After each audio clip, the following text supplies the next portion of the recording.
there are many people that may not think exactly what I'm thinking, but they hold different bits and pieces of my views and opinions.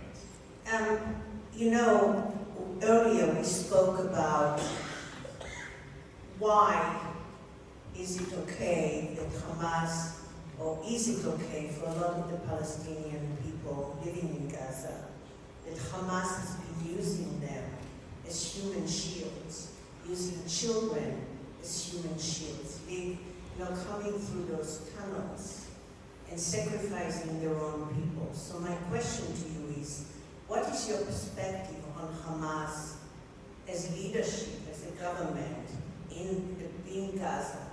And what is the plight for the Palestinian people in view of that?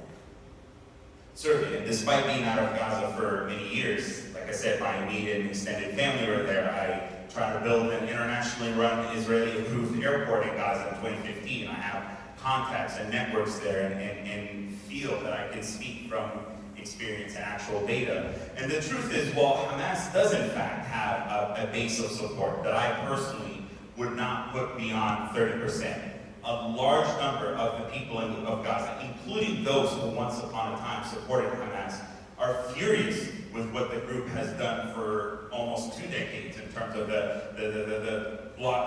getting a blockade imposed upon Gaza due to their strategic choices, aligning with Iran, the stealing of a lot of the Palestinian people's resources, the embedding of militant assets throughout the civilian population.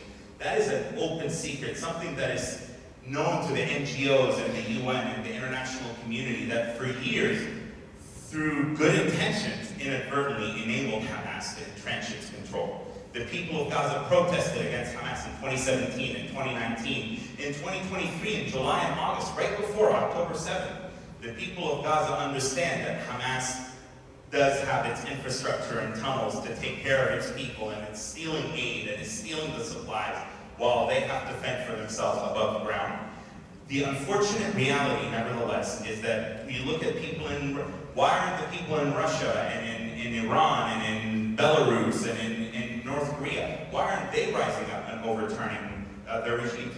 The reality is when you have a battered, beaten population that is also suffering from Israeli policies, also suffering from the war, but is also unarmed. And it's a combination of brainwashing, it's a combination of control, it's not a democratic society. It's very difficult to speak out. I'm in the West, I'm in the United States, and it's immensely challenging for me as somebody who holds multiple truths and balances and tries to have empathy for my own people as I'm also building bridges with Israeli and Jewish communities. Imagine how exponentially difficult that is in Gaza. And so I don't want to, my intention isn't to manufacture dissent where none exists. But it is an absolute fact that the Western media has done a horrible job of highlighting dissident voices in Gaza. There is this implicit desire almost to paint all Gazans as being behind Hamas. And by the way, and I wrote about this on Twitter, even people that normally support the resistance and the armed resistance narrative, I talked to Palestinians one-on-one who confided in me how they're absolutely horrified by the taking of women and children and how as hostages, the treatment of even of those soldiers we saw in this video. What we didn't see in this video was a Hamas fighter bragging that these are our sabaya, which is Islamist doctrine for sex slaves. So there are many in Gaza and throughout the Palestinian territories and the diaspora, like I said, who despise Hamas, who stand against them, but they're fragmented, they're afraid, they are unable to speak out. And that's my hope, is to create a new political home where you can be supportive of our people's just and urgent aspirations for independence and peace and statehood, while also being against Hamas and Islamism. Thank you so much. My next question is to you, Stephen.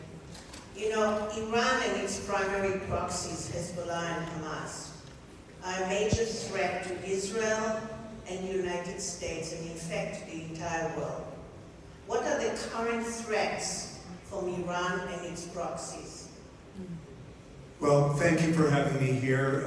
Iran, a wonderful country, wonderful cultured people, unfortunately under the rule of a maniacal theocratic theocratic regime since 1979, racing toward nuclear weapons. And by the way, if the original Iran nuclear deal were still in effect, it would expire anyway next year because it expired in 2025.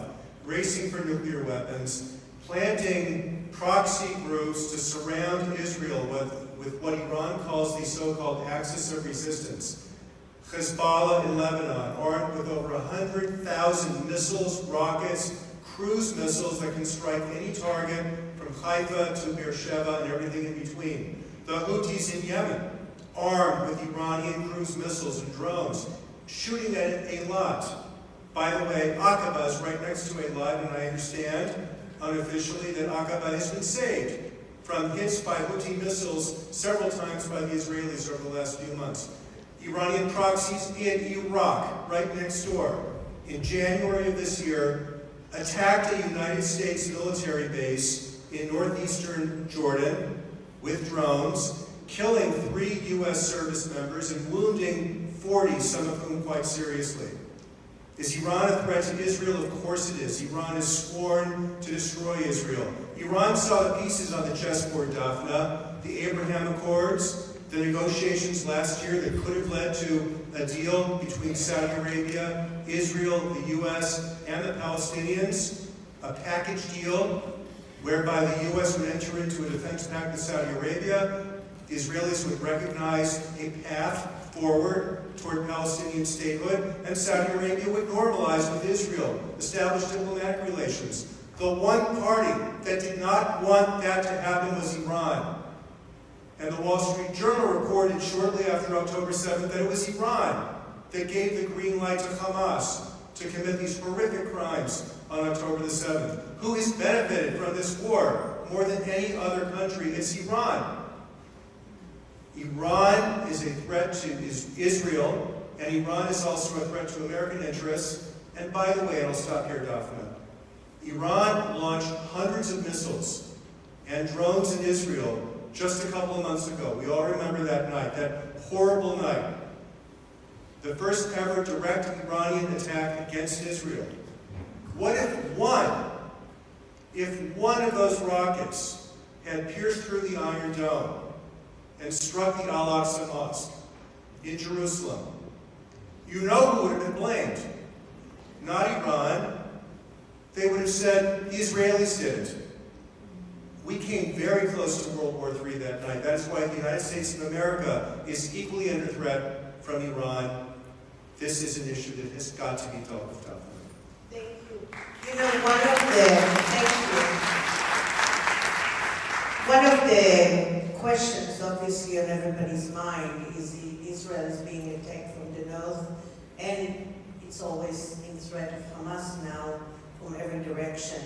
So what do you think is the reality in the very near future? Daphna, I've been in Israel twice in the last 8 weeks. The mood, as many of you who have been there will verify, is very bleak.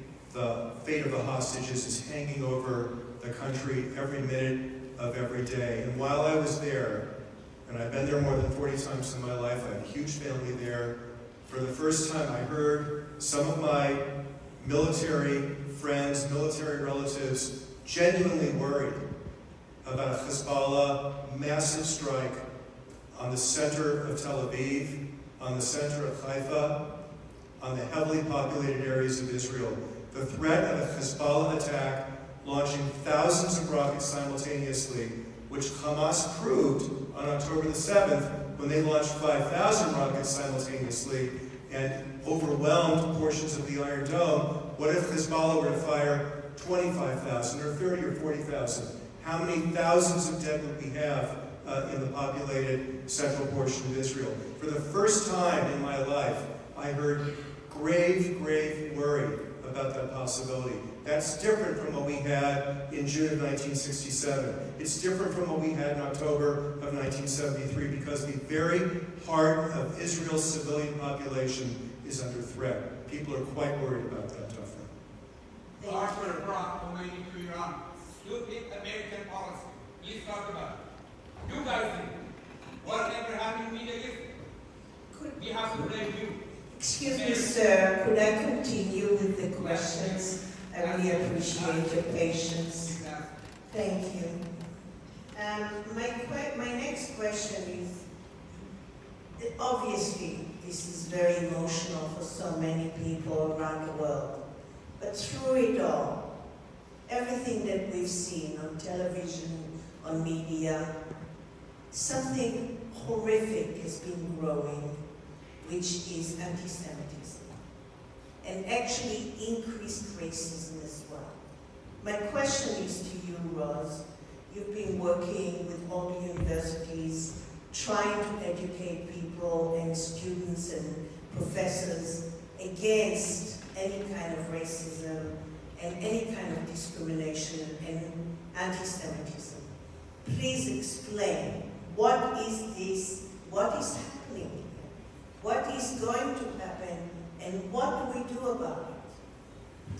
I think, first of all, thank you, Daphna, for putting the evening together and for everything you've done. Thank you, Rabbi Barron, for hosting. And thank you for having me on the panel.